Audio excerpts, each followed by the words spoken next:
Hi, and welcome to episode 2 of the Scrappy Angel podcast. I'm Angel, also known as the Scrappy Angel.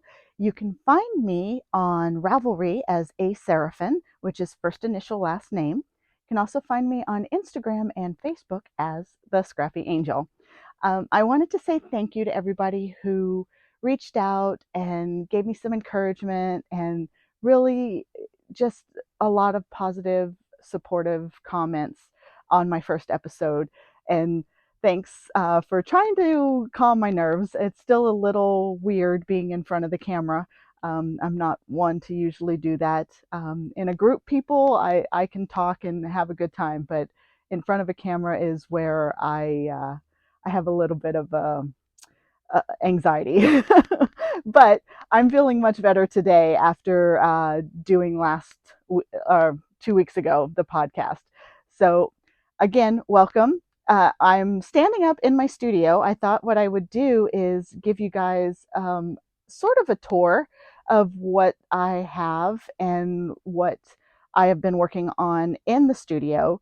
So what we'll do is we'll start off with a tour real quick, just to kind of give you an idea of my flow and how the studio works for me and how it has been very helpful. I've got a few things moved around just so I can show what's on my design wall, what's on the long arm. But for the most part, this is the way the studio usually looks. So right here on my left-hand side is my long arm. This is where I finish all my quilts.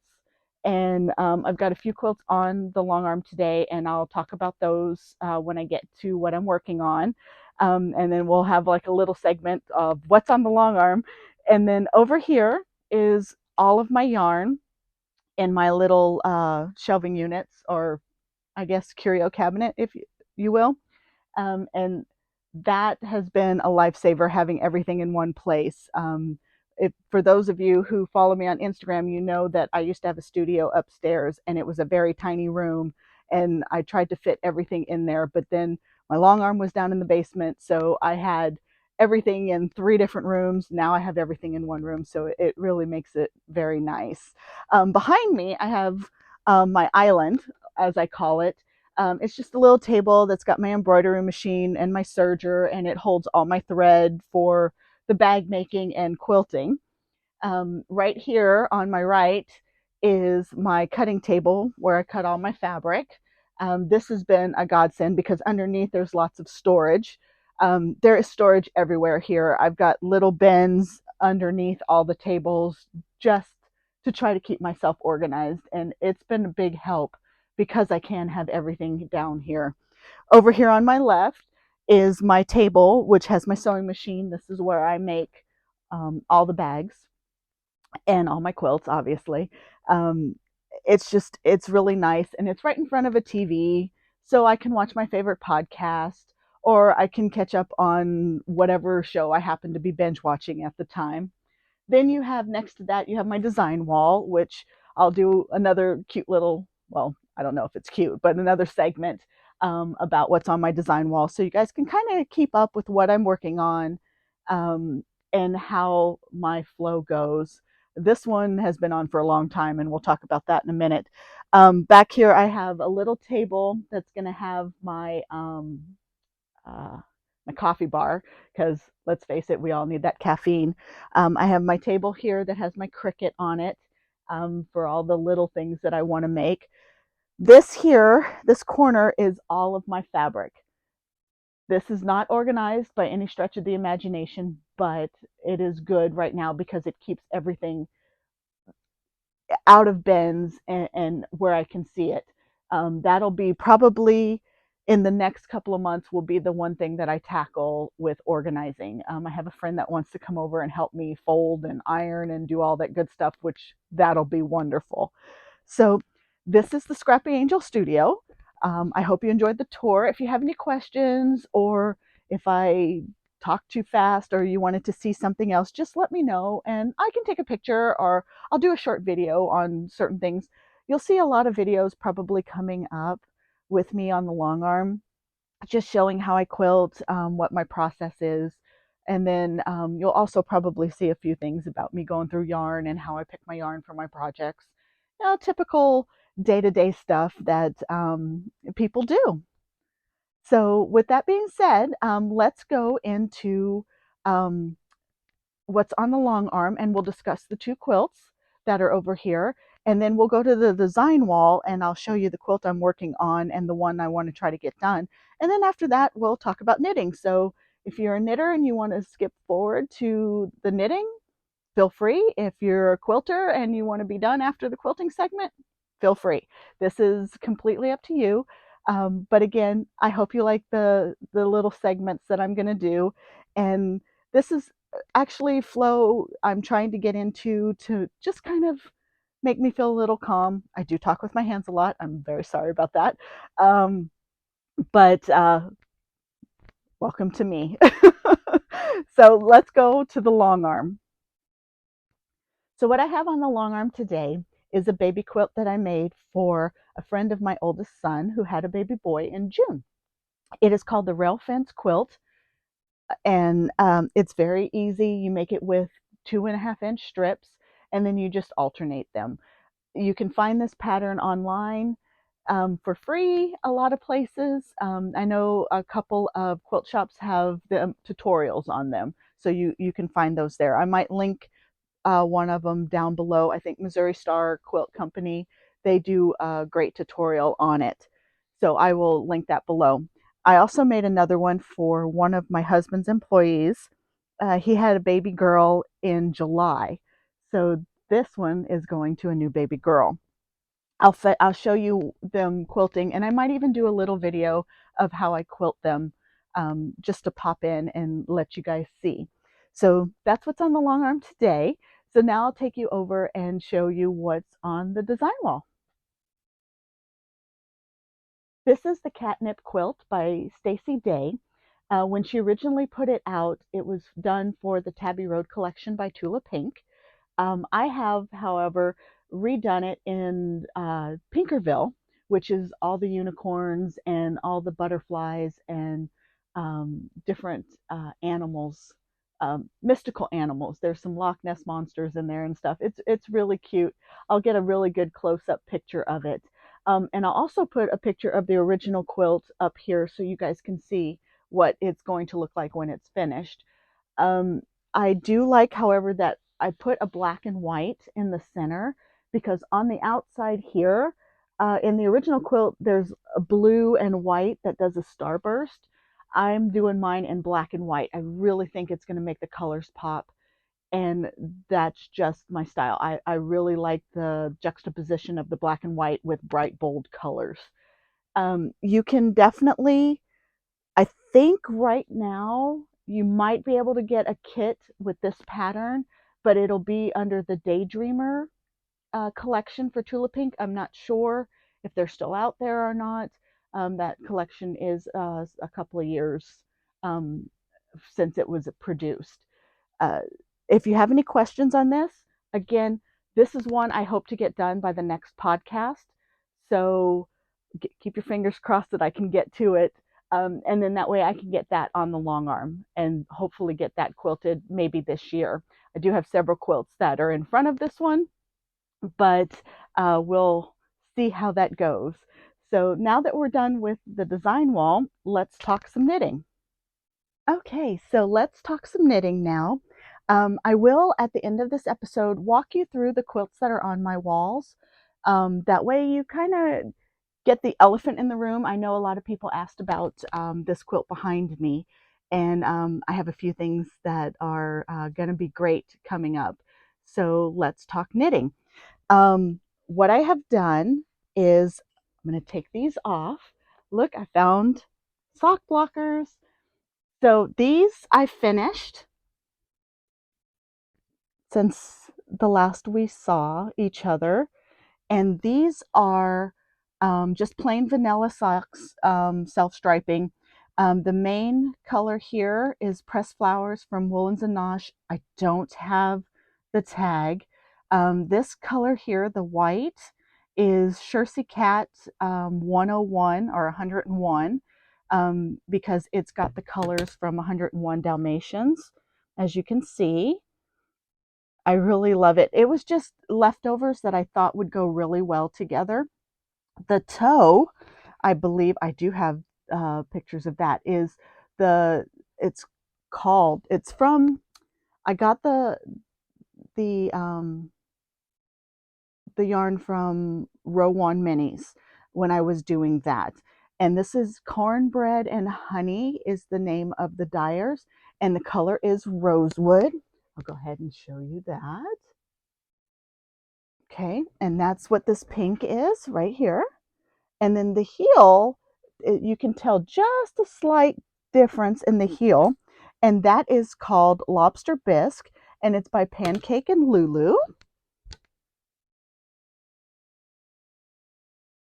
So I love these 10-gram minis for heels and toes, just because it adds an extra pop, but I'm very, very particular about how everything matches. I love Scrappy, which sounds kind of weird, but when it comes to my socks and how I do Scrappy, I like things to kind of coordinate and be scrappy, not just be willy-nilly.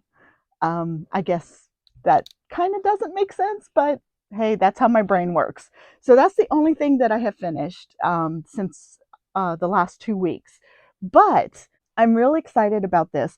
On the last podcast, I told you guys that I had to tear this out 3 times, and I finally got it going. This is the Venomous Cowl by Telly Bean Knits, and it's a great little thing for Halloween.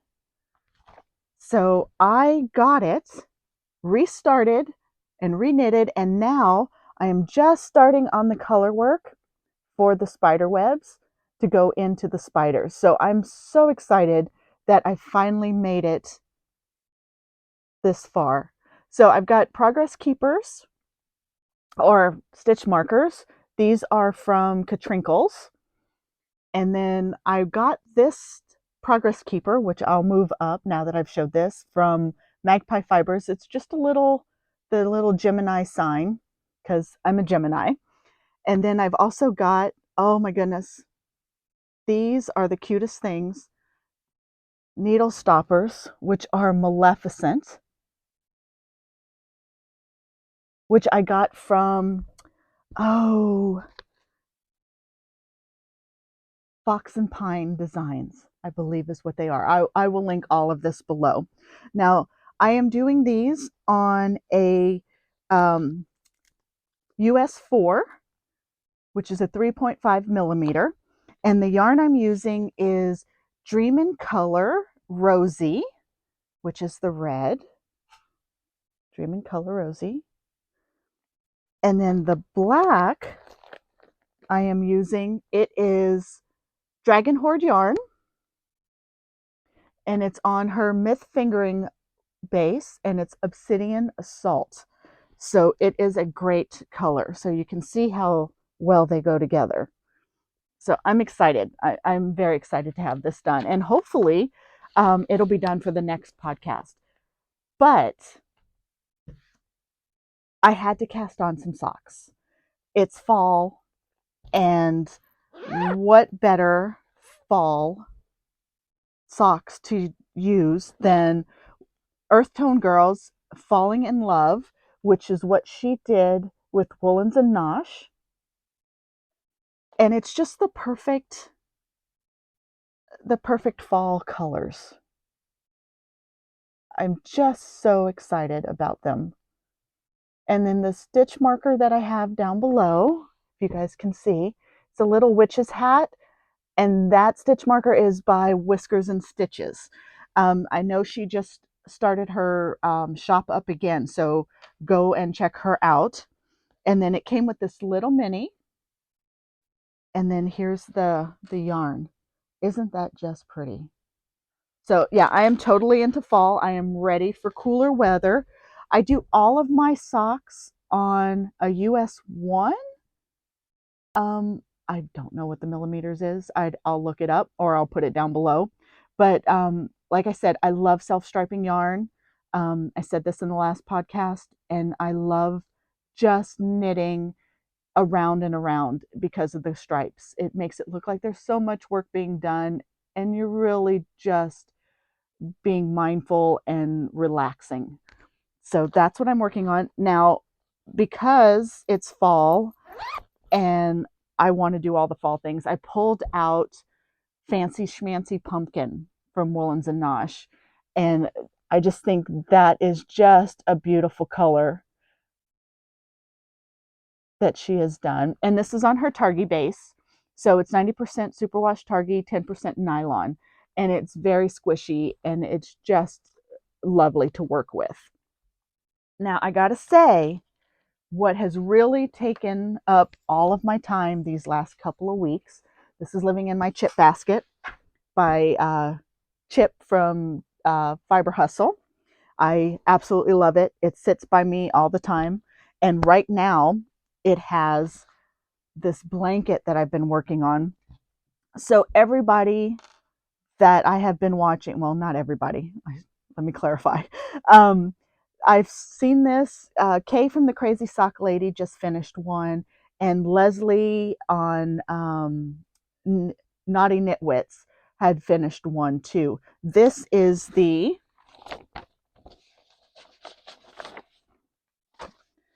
Anthology Throw, and that's by Helen Stewart. And Curious Handmade. And I've got to tell you, I had this collection from Trilogy Yarns in her Glamorous Base. This was her Hocus Pocus advent from, I believe it was 2 years ago. So there's Trilogy Yarns.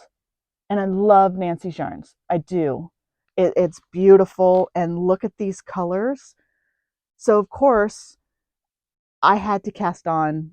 And this is what I have done since Monday of this past week. So today is Sunday, the 17th of September. I know, way to go, Angel, keeping on track of things. But yeah, so it is just growing. There's like 500 stitches. And what I did, and I'll put a picture in here of how I laid it out. This is the main skein, and then I did all the minis, and then I'm doing what I took the main skein and divided it into 20-gram minis, so that way I can put it in so often. So I started with the main skein, and then I did 5 of the minis, and then I'm doing the main skein again. There were 14 minis that were in the what do I want to say, in the advent. So you got 14 minis and then you had the main skein. So this is great that what I decided to do was do 5 of the minis, a main skein, 5 of the minis, a main skein, and then 4 of the minis, and then finish off with the main skein. That way the main skein is throughout. But I lay everything out so it looks like it blends, but look how pretty that is. But the rate I'm going, this will definitely be done for the next podcast. I can't put it down. Again, it's got one of the little Gemini stitch markers, which I will move up now that you guys have seen it. Got my little fox stitch hold or needle keepers, needle stoppers. I don't know. And then this is a 2023. I'll show you here for the beginning of round. I got that in one of the row 1 minis that came in before I had stopped doing it. And I'm thinking about, I might have to go back and do it because I'm definitely using the minis a lot for the socks. So what I have is, if you'll notice, this bag was made for me by my friend Carrie, the Creative Obsession, when we were at Rhinebeck last year. I've taken all the minis and I've numbered them and put them in little Ziploc bags. That way I know which order that they're going in. And I just leave it in my basket with everything. It just kind of gets thrown in there and it fits beautifully and it sits right by my side. So I'm super excited. Okay, so that is everything I have been knitting. I did, however, get some yarn. Erin of the Fiber Hustle. Here's their little thank you card when you order. Isn't that adorable? I just love it. He dyed up these beautiful skeins of fall tones, and I just love it. This one is called Pumpkin Spice La Haye. I mean, how cute is that? And this one is Autumn Anyone. Now, I got this. I wasn't quite sure what to do with it, but I know exactly what this is going to be. I want to do the Once in Floral by Maxim Cyr, or Max the Knitter from Les Garçons. And I think this would be the perfect color for the roses that are on there. So this is definitely going straight into a project bag, so I know what I want to use it for. And this one is a DK. I don't have a lot of DK in my stash, so it was just a beautiful color, and it's going to go and hang out with some friends until I decide what is going to be made with it. Okay, let's start talking about the quilts that are on my wall. This is the quilt that was in the background on the last episode. I had a lot of people that asked about it. This quilt was designed by my friend Doreen Johnson. There is no name for the quilt, but she has stated that if anybody puts a comment down below that has an idea for a name, if she likes the name, whoever comes up, or as you put names in the comments below, she is looking for a name for it, and she is willing to give a free pattern to whoever comes up with the name that she likes the most. I think that sounds good. Don't know if that came out right, but we'll kind of go with it. But yes, this was a great pattern. She is very great at writing patterns. She gives you step-by-step instructions and pictures. So all her patterns, when you print them out, there will be pictures that show each step. So how you make the star in the center, how you do your half square triangles, how you do your little fencing here, how you do your squares. Everything is pictured. So you definitely know you are on the right track. So that's what this quilt is. Again, if you have any ideas for names, please put them in the comments below, and Doreen will pick a winner out of that. And then we will announce the winner on the podcast, next podcast. Please, I know there's a lot of bots out there. I will never ask for anything personal on this channel or anything like that. I know several people are doing that, and I don't know if that's going to happen, but I definitely want to make that known up front that if I do draw a winner on anything, I will put the name here, and then I will ask you to contact me. I will never contact you personally. So that being said, let's move on to the next quilt. Okay, so this quilt right here was made with charm packs, and charm packs are basically 5-inch squares that come in a little pack. You usually get about 42 of them. I saw this quilt on Missouri Star Quilt Company. She had done this as a tutorial, and I got that idea. I had gotten this charm pack and I wasn't really sure what to do with it, but then I saw her quilt and how she did it, and I just loved it. So I will link that below. I will link that YouTube video below. That way you guys can go and you can check that out. Now, okay, the butterfly came from this book. It's called Animal Quilts, and it's a paper pieced pattern. So it comes with a disc. That way you can print out all of the paper pieces that you need, and then you can start cutting from there.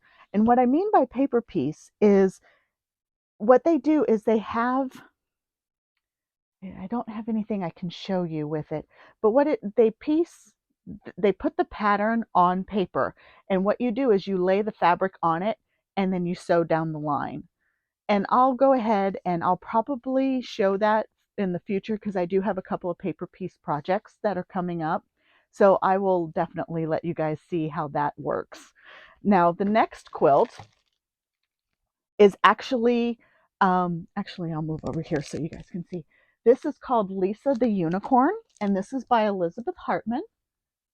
I'm going to get the glare off. And I had enough to do the full quilt. I still do, and I probably will. But I did this as a sample for the quilt shop that I worked at, and I just loved how it is. And they nicknamed him Sprite because of the green and gold. For some reason, they came up with that name. I don't know, but this is Sprite. Unicorns are my favorite. I know it's kind of funny having a grown woman who loves unicorns, but I do. They are my definite favorite animal. And I love this, and I will have the quilt done within probably the next year. Fingers crossed. So let's go on to the next one. So this quilt right here was part of a block exchange that we did with one of our other local quilt guilds. And what had happened was we voted on a quilt block, which this is the X Plus block. This one right here, this red one with the black and white, that one is the one that I did for the block exchange. Now, I really love this quilt. It's very small, it's very simple, but this is the first quilt that I quilted on the machine. I did this on my domestic, and I'm very proud of the fact that I was able to do a lot of the quilting and some of the work in it. It's one of those things that it's like anything. You just love your first project. This is the one that you're proud of because you actually tried to do something different, and I really enjoyed it. Now I'm going to go on to here. So this quilt right here is a collage quilt.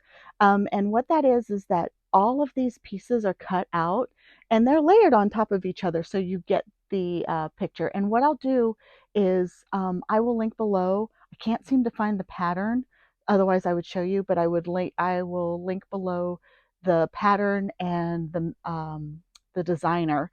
And then we'll also put the original picture in on top of this so you guys can kind of see what I did. Now, this quilt right here is completely something that I completely made up. We were doing for one of our quilt guilds. They had a botanical quilt at the local museum. There's a Virginia Quilt Museum here. And what they did was they took the botanical, and I'll put a picture of it, and you had to pick one of the blocks and use it as a like inspiration to make a quilt. So I took that, and that's what I did, and it was called Window to the Rockies because I was remembering living with Pikes Peak outside my window, and that was on display in the museum. So I have it hanging here. Okay, guys. Well, that wraps it up for the second episode of the Scrappy Angel. I want to thank all of you for watching and viewing. And if you like the video, give me a thumbs up, leave a comment, subscribe, ring the bell, do all those fun YouTube things. Again, I appreciate all the positive comments, and I hope you guys like this. I don't even know what to call it. This. Formula, I guess is what I can say. I'm looking forward to being able to show all of my crafts and all of my loves. And I hope you follow along for the journey that is ahead. Happy making, everybody, and have a good week.